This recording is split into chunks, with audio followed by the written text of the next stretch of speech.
ये आज के 2000 का जो आइडिया है ना, ये गुजरात गैस से अभी अभी आया है। जिसने आपने गुजरात गैस का सवाल आशीष जी को पूछा, वहाँ से एक आइडिया आया मुझे।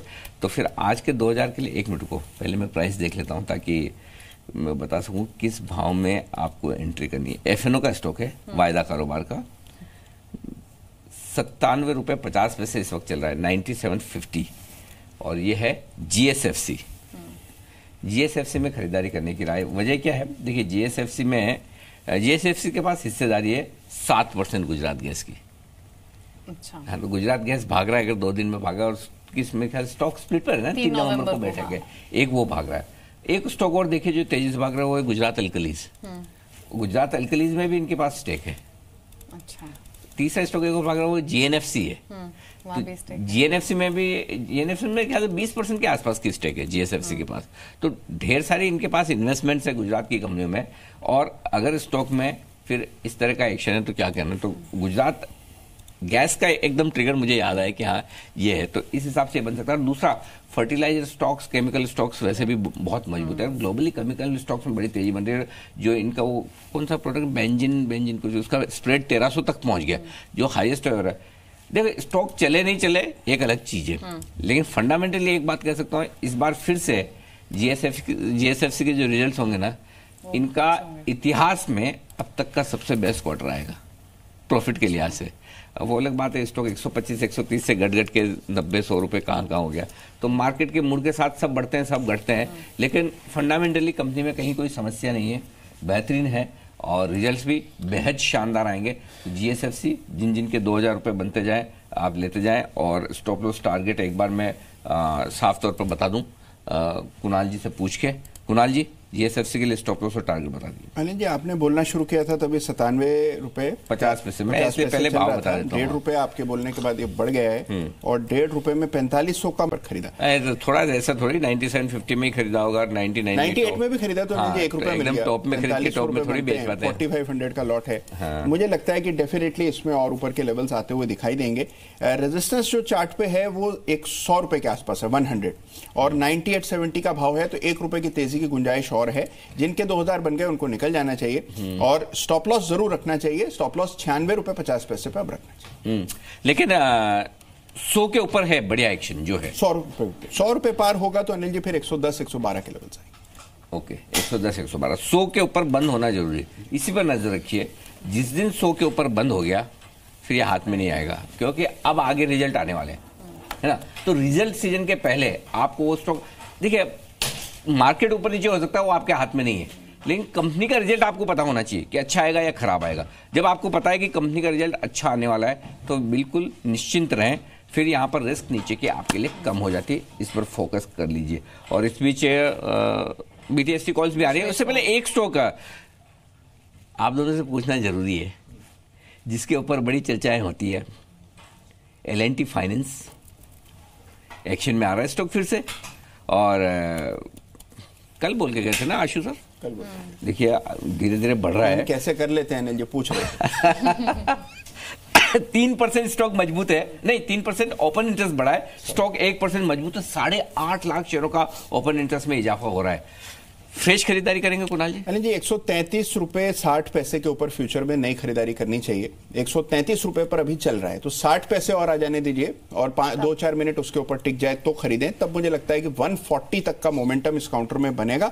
और आपने बात की आशु जी की, तो अनिल जी कल हमने स्टेट बैंक पर खरीद की राय दी थी और आशु जी के विपरीत दी थी, और उसमें आज हमारा पहला टारगेट हासिल हो गया। 267 चल रहा है, 1% ऊपर। तो मतलब आप एसबीआई और L&T फाइनेंस दोनों में आशु सर को गलत करने पे एकदम पूरी जोर से लगे हो। प्रयास तो जारी है, प्रयास जारी है। बंसल जी, सफलता मिलेगी? अनिल जी सफलता तो मिल रही है। आप देखिए कल फेडरल बैंक भी अनिल जी हम लोगों ने दिया था, इसलिए बोल रहा हूँ कि आपको सुबह सुबह ध्यान था कि हमने कल 3-4 दिए थे। फेडरल बैंक जहाँ पर नतीजों की एक्सपेक्टेशन कमजोर है, वो स्टॉक भी ऊपर है। HDFC बैंक भी चल रहा है, मदरसन सुमी भी चल रहा है। तो जितनी भी BTST दी है वहां पर व्यूअर्स का अच्छा पैसा बन रहा है। बताइए। बाय 164 रुपये 50 पैसे, थोड़ा सा बढ़ गया भाव दूसरों को मौका देने के चक्कर में, लेकिन कोई दिक्कत नहीं, अभी भी बढ़ेगा। CMP 164.50 फ्यूचर्स का स्टॉक है। DCB बैंक आपका भी सेम था? अनिल जी सुबह देखा था मैंने, और सुबह तो मैंने एससीसी भी देखा था सेक्टर भी दिया था, लेकिन मिस हो गया, कोई बात नहीं। लेकिन डीसीबी बैंक यहाँ खरीदारी करने की राय क्यों है? 2 वजह। पहले तो ये बता दूं आपको कि कल आने वाले रिजल्ट डीसीबी बैंक, हाँ डीसीबी बैंक है, और जिस तरह से प्राइवेट बैंक्स के रिजल्ट आ रहे हैं, चाहे आप वो इंडसइंड देख लें, चाहे आप साउथ इंडियन बैंक देख लें, और चाहे आज फेडरल आएगा वो देख लीजिएगा, डीसीबी बैंक कल दमदार रिजल्ट पेश करेगा। सबसे बढ़िया बात डीसीबी बैंक में जो मुझे लगती है, जिसकी वजह से मैं इसके रिजल्ट को लेकर बिल्कुल भी दुखी, परेशान, हैरान, नर्वस नहीं हूँ, वो क्या है? न तो इन्होंने कुछ आईएलएफएस को कभी दिया है, न डीएचएफएल को कुछ दिया है, तो मतलब पैसे सेफ है इनके। तो डीएचएफएल और आईएलएफएस 2 इंस्टीट्यूशन में अगर इनका एक्सपोजर नहीं है तो फिर चिंता की बात क्या है? तो फिर ऐसे एसेट क्वालिटी खराब होगी नहीं, पॉइंट नंबर 1। दूसरा, ओपन इंटरेस्ट शानदार तरीके से बढ़ रहा है, हालांकि ऐसा नहीं कि डीसीबी में बढ़ रहा है, बाकी बैंकों में भी बढ़ रहा है, यहाँ पर भी ओपन इंटरेस्ट में लगभग मेरे ख्याल से 4% के आसपास की बढ़त ओपन इंटरेस्ट में होती हुई दिख रही। तो मुझे लगता है कि रिजल्ट तक ये 170-72 पहला टारगेट रखना चाहिए, 175 के आसपास का दूसरा टारगेट रखना चाहिए। आज का लो क्या है वो देख लिया जाए तो उस हिसाब से स्टॉप लॉस लगाकर यहाँ पर तेजी की जा सकती है। यहाँ 162 के आसपास का लो है, या तो वो या फिर कोई सूटेबल स्टॉप लॉस। कुणाल जी आप बता दो। अनिल जी देखिए 163 रुपए पर स्टॉप लॉस, 163 पे स्टॉप लॉस, टारगेट 168.50 पहला ये टारगेट होगा, 168 रुपए 50 पैसे। उसके बाद तो 175 का लेवल, 175 उसके बाद है।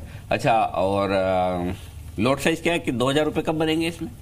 अनिल जी मुझे लगता है बन गए होंगे, मैं एक बार लॉट साइज 164.50 पर आपने वही तो मैं तो सील लगवाता नहीं, मुझे तो ऐसे ही कंफर्म करवाना पड़ता है पूछ के आप लोगों से, है ना। 164.50 से गिनिएगा जरा, है।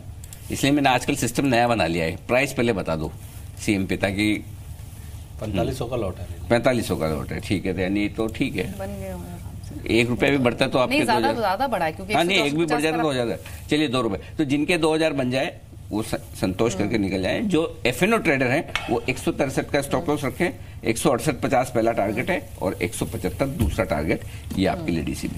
तो डीसी बैंक में 2000 रुपए की आपकी कमाई डेफिनेटली हुई होगी। अभी के लिए जो टारगेट है वो 168.50 के हैं, 163 का रखिए स्टॉप लॉस, 166.80 पर ये कर रहा है कारोबार। तो एक्शन अच्छा बना है डीसीबी बैंक में, लेकिन एसीसी के बाद अगर आप पूरे सीमेंट को देखेंगे तो जोरदार तेजी बनी हुई है। तो चार्ट कॉर्नर है, रुक करते हैं सीधे। कितने हो गए? Bajaj finance, ACC, bank Nifty, bank Nifty 3 हुए हैं।